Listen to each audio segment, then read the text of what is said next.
What is going on, guys? Welcome to episode 6 of my Manchester United Youth Academy Project FIFA 18 Career Mode series. Please be sure to leave a like on the video if you want to be seeing more of this and if you're enjoying it, of course. But we're going to check out our youth squad. Here you saw at the start with Herrera. He's a type we probably will look to sell, especially as our youth squad is coming along pretty decent. Our youth academy, Oscar Clark is that central midfield that could be very good. Hopefully holds his potential when it shortens down, and we'll start training him as well, like we have been with the more defensive youth players. But here we are going to select our team for the next game. We've got 2 games in this episode, so hopefully we can do all right with these games. But as you can see, we're going to be using more of the youth players, starting them. Obviously, as you've seen, maybe some results haven't been the best so far this season, but the experience these lads are going to get, and I try and get that good mix as well. I try and have like match winners on the pitch. That allows me to start some younger guys as well. Get that good balance. But as you can see, when you have Visser and 4 there at centre-back, that's very young. That's very inexperienced. And also, I know you guys notice, their height, they're not really that tall. I think they're like 5'9". Don't forget, they can still grow because only 17 years of age. So please keep that in mind. They could maybe grow to 6 foot. We just really will have to see.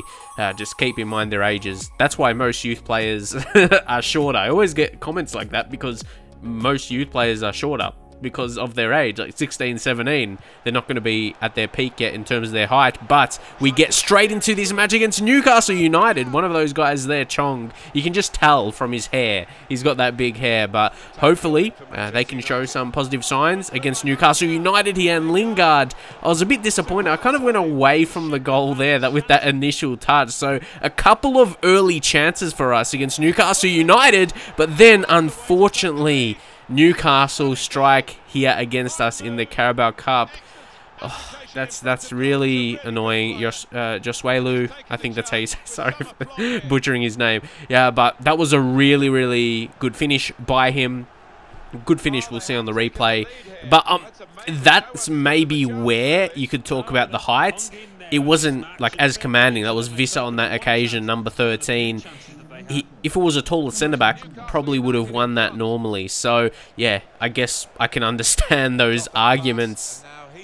But, yeah, what can you do? What can you do? I just hope he will actually, in fact, grow. Right now, he'll get the experience of playing the games to improve himself as a player in terms of his specific attributes, not exactly his height. But Pogba is turning. Can he score?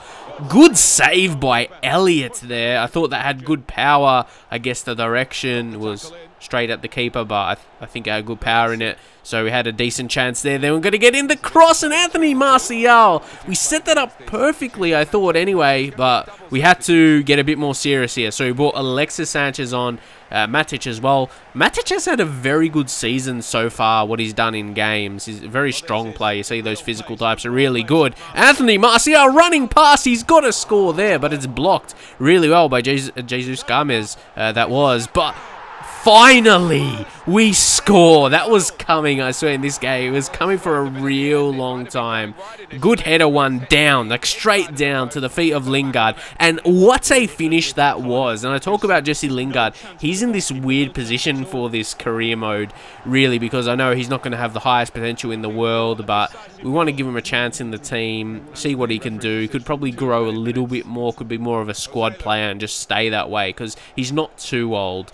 So he has a lot of his career, if we keep him, who have a lot of his career ahead of him to play, and maybe should have that at Manchester United. But right at the end of the match there, that was a ball going through to Martial, and I think he was in position A1 right there. He was in a great position, but the ref called time. So we're going to get into extra time, but not really too much is going to happen there. So we're going to bring on Ibrahimovic. Hopefully we can make a change. So there we do take off Lingard, and then we can switch it up. I was deciding, should I put Rashford or Martial out wide? I think Martial is the slightly better winger. They both can play on the wing, but I feel Rashford, even though Martial is a great striker as well. But yeah, I just went straight to the end of injury time here because there was nothing interesting to be seen, and maybe a bit of my frustrations there showing. So, I like our pen takers. We've got Ibrahimovic, who's amazing. Martial's solid. And then we've got Sanchez, Pogba. Our top 5 there are good pen takers as a whole. That's a very good first 5. So hopefully you don't need to take more than 5. Happy with those. But first to step up is Zlatan Ibrahimovic, and he was simply never going to miss that. He's too good at pens. And obviously the keeper would guess the right way, but he didn't, luckily for us. And I did guess the right way, just a little too late there. And now it's Atsu who's stepping up, and Pereira guesses the wrong way. I like Pereira though. I'm not sure, like, we could probably get a better youth keeper, but I like him. So we'll see in terms of those stocks anyway. Martial, nice little finish, sends the keeper the wrong way. And now Alexis Sanchez to step up for this one, and the keeper said that wasn't the best penalty. It was good power, but it was an easy one to save. It was a good height for the keeper to save. So unfortunately missed that one, and I was really close there, but unfortunately the keeper dived. The direction I was standing was good, but now John Joe Shelby, he's lining up for this one. That was always going straight. That's the thing as well, if you stay upright in the penalties, like, they'll go like straight at the keeper at least once. So now, yeah, no funny business. I'm going that direction, try and get it up in between from straight at the keeper, or straight at the goal to out wide. That you see that kind of line we're getting diagonally. That's what we're doing right now, and normally that gets the job done. But now here's a guy that scored earlier. Can he keep them alive? And too easy for Pereira there. Like I said, that was twice in the penalty shootout. They just go straight. So, and I think I just stayed straight on both those occasions. So, I didn't move the keeper. So I think you can anticipate it very well. So you don't have to like don't move the keeper every single time. You can kind of read it. Maybe that's just me as well. Maybe you can take note on which ones I go like that. It's almost just a feeling how the opposition is running up for the penalty. So yeah, you got to take that. That's kind of how keepers are in real life as well. They read the player. So either way, we did end up winning.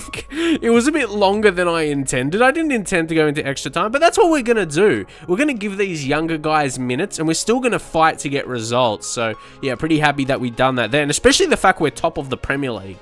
Like, we could still get some bad results for the season, but also we're gonna stand a good chance to still win the title. So you might see some odd results every so often, but yeah, just keep in mind the game time we're going to get into those young lads. So as you'll see, I always go to the calendar. I always want to keep in mind what games do we have coming up so you can manage the squad. I feel like I'm a good manager that way. It might not be a huge impact in FIFA, but yeah, that's a realistic thing in terms of squad management. And you can see there's a few more names you can, as this career is going, as this season is going on. There's a few more regens involving in the squad. You're seeing those 2 centre backs there, and of course more are gonna come through. By the end of the season, we could have upwards of 5 players in the first team squad promoted from the youth team, from the youth academy. So now 30 minutes, nothing has happened, and Nemanja Matic, wasn't really an amazing chance there. I just thought I'd put a little highlight. So we're going to go short to Juan Mata, and he's going to play it out wide to Lindelof. I'm going to have to change the setup because I want both centre backs in the box, and you want like a centre mid or something that can take a long shot from that position. But unfortunately, yeah, I just don't worry. I just leave it. It's like, nah, we'll get goals. It's not a huge thing. But we did get a free kick here. We won the foul. There's about 10 minutes remaining in the first half. Juan Mata's been decent. We're not going to play him so much because obviously, yeah, we're going to give time into the young guys. But when we need to get results, Juan Mata is going to be a guy to play those games. And he got that on target. Lloris had to make the save. So, again, we go short to Juan Mata. I think he's very good if you use him correctly and not like that where you fail with the skill. But still no goals in this game. Pogba's going to try and set something up. And now here he is, Juan Mata. So he can fight off a defender like that. He doesn't need the pace when he can do that. Can he play it off or shoot? takes the strike near post, and Lloris made a very, very good save. So, yeah, Juan Mata, that could have easily been a goal, if not for a good save. And again, that was a pretty easy one to save. Obviously, getting on target, but very, very close range header. It was still pretty weak considering that. Rashford, yeah, we've had a couple weak chances. So this is going to end 0-0 right now if Tottenham don't score from this late chance. And I don't feel like it's been a boring 0-0 like you've seen. And that's not even all the highlights in the game. Could have been a few more that you missed, or I didn't show you. But not really for Spurs, though. They had 0 on target, so our defensive performance, and we had a few chances. I think we had enough at least to score one. So we had 6 shots on target. We didn't have our finishing boots on today, unfortunately. So, yeah, I'm not too concerned about that, getting a 0-0, because, again, we have a few opportunities. We could have took the chance on another day, so... yeah, I wouldn't worry about that too much, a 0-0 draw there. But, hey, once again, I'm noticing Stefan 4 on that training session. He's got at least 3 or 4 times now. So that's improving his defensive stats. That's what we love to see. So I reckon he's going to become, like my early prediction, he's going to become he'll become better than Vissa. I just feel it earlier in this career already. You get that feeling sometimes. Maybe just because they're training well. And that definitely helps to get those attributes up quicker. So now we've got a few players. You got Christophe Leconte there. I wasn't sure about him. I was actually looking at their overalls, and I'm comparing it to our 2 centre-backs we've got now, and they're already like above 60. And when you see these guys minimum, maximum overall, it doesn't look too exciting, even if they may seem to have decent potential. So I was a bit put off by that a little bit. So yeah, let me know if we should at least sign them up to the youth team. But I always love to get a guy who's maximum 94 potential like that, but the minimum potential at least 78. Because we're going to need to get superstars. We've got 3 5-star scouts. So I don't want to be giving these guys that may be decent and not superstars, which I might have some of those in the youth squad that aren't looking too amazing. They might be going down a little bit. Some looking alright, like Oscar Clark. Minimum potential, that's what we want at this stage. And still maxed off 94. They're looking very good, where they could be a high, like 80s as a minimum in their potential. So yeah, he's going to be very exciting. But let me know what you think on the other guys. But that's it for now. Drop a like on the video, subscribe if you're new, and I shall see you guys in the very next video.